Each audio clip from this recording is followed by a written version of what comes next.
بھائی نے سوال کیا نیت کے تعلق سے کہ جیسے نیت کی بات ہوئی تو نماز سے پہلے جو لوگ نیت کرتے ہیں، جیسا کہ میں 4 رکعت فرض پڑھتا ہوں، نماز کا نام لیتے فلاں، کیا یہ درست ہے کیا؟ تو دیکھیے میں نے اس کی وضاحت کر دی. نیت عربی زبان میں دل کے ارادے کو کہتے ہیں. لغت اٹھا لیجیے، فقہ کی کتابیں اٹھا لیجیے، یہ معنی نیت دل کا ارادہ ہے. اور انسان جو کچھ چیز زبان سے کہتا ہے اس کو قول اور قرار کہا جاتا ہے عربی زبان میں. تو نیت دل کا ارادہ ہے. ٹھیک. دوسری چیز، شریعت میں جتنے ارکان ہیں، ان ارکان کی جتنی دعائیں ہیں اور جتنی باتیں ہیں، سب کی سب عربی میں ہیں. ٹھیک، عربی میں ہے نہیں ہے. کیا ایسا کوئی ایک دعا ہے جو آپ بتا سکتے ہیں آپ نے فارسی میں سکھائی، سنسکرت میں سکھائی، ہندی میں سکھائی، اردو میں سکھائی؟ نہیں. اگر کوئی کہے نہیں نیت کا معنی یہ ہے کہ زبان سے الفاظ ادا کرو، تو میں پوچھتا ہوں میرے بھائی، اگر یہ واقعے میں رکن ہے، حصہ ہے نماز کا ایسی نیت، تو مجھے عربی میں اس کے الفاظ بتائیے. میں نماز پڑھتا ہوں 4 رکعت ظہر کی، واسطے اللہ کے، پیچھے اس امام کے، منہ میرا کعبے کی طرف ہے، اس کے عربی الفاظ بتائیے. اسلام میں ہر کام ارکان عربی میں ہے نا، تو اس کے عربی الفاظ دیجیے مجھے. چل لائیے، چیلنج ہے، عربی الفاظ لائیے. دنیا میں چل جائے نہیں بنی. ہاں بنا سکتا کوئی عالم بیٹھ کر، لیکن اس کی بےخوفی ہوں گی، سنت سے پھر وہ حدیث سے ثابت نہیں ہوں گے الفاظ، ہے نا. تو نہیں ہے. تو پتہ چلا یہ صرف لوگوں کو تربیت اور تعلیم اور سکھانے کے لیے کہ بھائی یہ نماز میں 4 رکعت فرض ہے. کیوں تو لوگ اتنے جاہل تھے کہ ان کو معلوم بھی نہیں کتنی رکعت ہیں. سکھانے کے لیے تھا تو لوگوں نے سمجھا اس کے پڑھے بغیر ہوتا ہی نہیں. بھاگتے بھاگتے صفوں میں امام صاحب رکوع میں اپن پریشان ہوتا ہے، کیا مطلب یہ پڑھ رہا، کیوں یہ ڈسٹرب کر رہا پوری نماز. کیونکہ اس کو نیت کرنا، اور نیت کر لو پھر جلدی سے جھکتا جب تک امام صاحب کھڑے ہو جاتے ادھر. کہ تو رکوع جلدی جلدی اسپیڈ میں چلتے اپنے پاس، تو وہ کھڑے ہو جاتے. تو وہ نیت کیا کر رہے تھے بھائی تیرے تم یہ بک بک؟ تو بولے نیت کر رہا. نیت دل کا ارادہ ہے. الفاظ زبان سے کہنا یہ سنت سے ثابت نہیں نماز میں. اور اگر کوئی نماز کی نیت زبان سے کرتا ہے تو یہ بدعت ہے. آپ کی عبادت کی شروعات آپ بدعت سے کر رہے ہیں. میں نماز پڑھتا ہوں فلاں. ہم جب چھوٹے تھے عربی میں جاتے تھے تو ہمارے امام صاحب سے اچھے ٹرمز تھے، تھوڑے سے ان سے مذاق مستی کرتے رہتے تھے. تو پڑھاتے رہتے تو ہم جو ہے بچوں کو جب نماز کا ٹائم ہوتا تو بولتے اوپر جاؤ، چل اوپر پڑھو. ٹھیک، بچوں کی سب پیچھے ہونا چاہیے.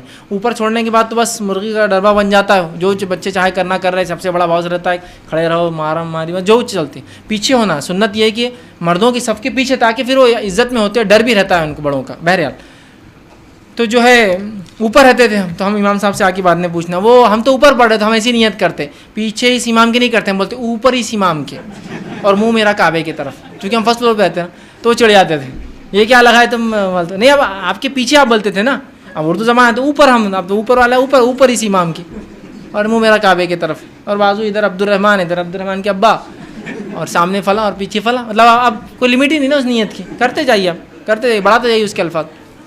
تو نیت کے الفاظ سنت سے ثابت نہیں، نیت کے الفاظ عربی میں ثابت نہیں ہے، نیت کے الفاظ صحابہ سے ثابت نہیں نماز کی. ہاں اب بہت سے لوگ بولتے ہیں ہاں اب تم بول رہے نیت ثابت نہیں ہے، حج میں جاتے جب نیت نہیں کرتے لبیک حج لبیک عمرہ. پھر تو دیکھیے نبی اکرم صلی اللہ علیہ وسلم نے حج کی نیت کے ساتھ الفاظ بھی سکھائے. یہاں ہم شریعت کے مکلف ہیں نا. دیکھیے ہم دلیل کے محتاج ہیں، ہم دل کے محتاج نہیں، ہم اپنی جماعت کے محتاج نہیں، ہم اپنے جو ہے منمانی کرنے کے محتاج نہیں، ہم دلیل کے محتاج ہیں. آپ صلی اللہ علیہ وسلم نے جہاں حج کی نیت سکھائی وہیں اس کے الفاظ بھی سکھائے. تو جہاں نبی نے کیا تو کریے نا، اس میں کیا حرج ہے. لیکن جہاں نبی سے ثابت نہیں، آپ ہر جگہ لگائیں گے کہ پھر نیت کو. اور ہر جگہ نیت کے الفاظ لگا دیے گئے، جوڑ دیے گئے. یہی معاملہ صرف نماز کا نہیں ہے، روزے کی نیت. اب رمضان آ رہے ہیں، روزے کی بھی ایک نیت بنا لی گئی. ٹھیک، روزے کی نیت بنا لی. ہاں روزے کی نیت بولے عربی میں. دیکھو اب عربی کا چیلنج میں یہاں نہیں کر سکتا. نویت ان اصوم غدا للہ تعالی من فی رمضان، اور یہ اور وہ الفاظ الگ الگ آتے ہر جگہ. دیکھو اب تو چیلنج نہیں کر سکتے آپ. ٹھیک، تو اب آئیے تھوڑا سا اس نیت کو بھی دیکھ لیں. روزے کی نیت جو ہوتی ہے وہ کیا درست ہے؟ تو روزے کی نیت بھی دل کا ارادہ ہے. اگر کوئی لفظی نیت کو نیت مان لے تو کہاں پھنستا ہے معلوم؟ آ کر وہ سمجھ لیجئے وہ شہر میں نہیں اٹھ سکا، بولتا نیت ہی نہیں ہوئی، فجر کی اذان ہو رہی اٹھا، اور نیت روزے کی فجر سے پہلے ہے نا. تو وہ بولتا میرا رمضان روزہ چلا گیا. کیوں روزہ چلا گیا؟ نیت نہیں کیا تھا نا. اور اگر نیت دل کا ارادہ ہے تو سوتے وقت کر کے سو جائے، صبح اٹھنا ہے شہر میں فجر، اب سوتے بھی پڑا تھا کیا نہیں اٹھ سکا، فجر میں سیدھا بھی اٹھا، روزہ رکھ سکتا ہے. چونکہ سحر فرض نہیں ہے روزے کے لیے، آتا ہے کہ سنت ہے صرف. تو نہیں بولے اس کے تو الفاظ ہیں. اب اس کے الفاظ دیکھیے، نویت ان اصوم غدا، میں نیت کرتا ہوں کل کے روزے کی. بنانے والے کو بھی شاید عربی نہیں آتی تھی، تھوڑا سا یہاں مار کھا گیا بیچارہ، تھوڑا سا مار کھا گیا. نویت ان اصوم غدا، میں نیت کرتا ہوں کل کے روزے کی. عربی زبان میں الیوم کہتے آج کو، الامس کہتے گزرے ہوئے کل کو جو کل گیا، اور غدن کہتے ہیں آنے والے کل کو. اور اسلام میں آپ بھی جانتے اور میں بھی جانتے ہوں، رات پہلے آتی اور دن بعد میں آتا ہے. رمضان شروع ہوتے تو پہلے تراویح پڑھتے، پہلے روزہ رکھتے، تراویح پڑھتے، مغرب کے بعد تراویح ہوتی اور پھر روزہ آتا. تو رات پہلے، تو رات جو پہلی آتی ہے وہ اس دن کی رات ہوتی ہے.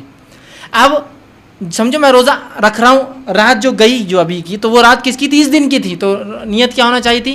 نویت ان اصوم الیوم ہونا چاہیے. آج کا روزہ ہے نا، اور نیت کر رہا ایک دن ایڈوانس. یہ روزہ تو نہیں ہوا تیرا، کل کا ہو رہا ہو. مطلب پہلے روزہ تو مار کھائی جا رہا اپنا کیسا بھی کل کی، اور پھر کل آ رہا تھا، اور کل تو کبھی آتا ہی نہیں. یہ آپ کو معلوم، میرے کو معلوم ہے. کل کبھی آتا ہے کیا؟ کل آنے کے بعد وہ آج ہو جاتا ہے. اس لیے لوگ بولتے آج ادھار، وہ کل، وہ ادھار کے لیے لکھتے نا کہ آج کیا ہے، کل ادھار، مطلب کل لینا. جب وہ کل آئیں گا ادھار کے لیے بولیں گے کل، کل تو پھر باقی ہے نا، آج ہو جاتا ہو. تو الیوم آج کا دن، اور نیت کر رہے غدن کل کی. تو کتنی بیسک عربک مسٹیک ہے. کیا آپ اس نیت کو رسول اللہ کی طرف منسوب کریں گے کہ آپ کو دن اور رات کا فرق نہیں سمجھتا تھا؟ کیا صحابہ کو اتنی بھی عربی نہیں آتی تھی؟ اور عربی کی کسی اصول اور قاعدے کے تحت کل کو آج نہیں بولتے. کچھ اصول ہوتے ہیں جن میں کچھ الفاظ میں وسعت ہوتی ہے، چھوٹے سے لے کر بڑے تک استعمال ہوتا ہے. جیسا مولا ہے، مولا غلام سے لے کر رب تک استعمال ہوتا ہے عربی میں، کیونکہ اس کا معنی ہوتا ہے مددگار. تو نوکر بھی مددگار کرتا ہے آپ کا، غلام بھی مدد کرتا ہے، اور اللہ بھی مدد کرتا ہے. اس کا مدد کرنے کا اپنا انداز استاد کے مطابق، اس کا مدد اس کی استاد کے مطابق. تو یہ وسعت ہے اس لفظ میں، غلام سے لے کر رب تک جاتا ہے لفظ. لیکن غدن میں کوئی وسعت نہیں ہے کہ آج سے لے کر کل تک ہے. غدن کل تو کل ہی ہے، سمجھ رہے؟ تو بیسک مسٹیک ہے اس کے اندر، سمجھنے کی ضرورت ہے. نیت دل کا ارادہ ہے، نماز ہو یا روزہ ہو دل میں کر لیجیے. ہاں، حج کے لیے رسول اللہ نے دل کی نیت کے ساتھ الفاظ ہی پڑھے، بالکل پڑھنا چاہیے، یہ سنت ہے. اگر رسول اللہ روزے کے لیے پڑھتے تو ہم وہ بھی پڑھتے، رسول اللہ اگر نماز کے لیے پڑھتے ہم وہ بھی پڑھتے.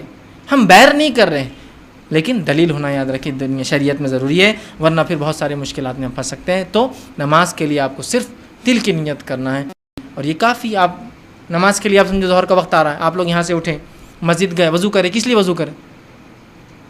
نماز کی نیت دل میں ہی ہے نا، آٹومیٹک نیت ہے. نماز کو آئے، ظہر کی اور مسجد میں اس لیے تو آئے نا، وضو کر کے کھڑے، یہ کافی ہے. اس کے لیے اسپیشل کوئی الفاظ ثابت نہیں. اور نیت کا معنی ہی دل کا ارادہ ہے. الفاظ بولنا قول اور قرار ہے، نیت پر پکڑ نہیں ہے، قول اور قرار پر پکڑ ہے. سمجھا؟ تو نیت کرنا ہے، الفاظ ادا نہیں کرنا ہے. کسی نے ایک سوال کیا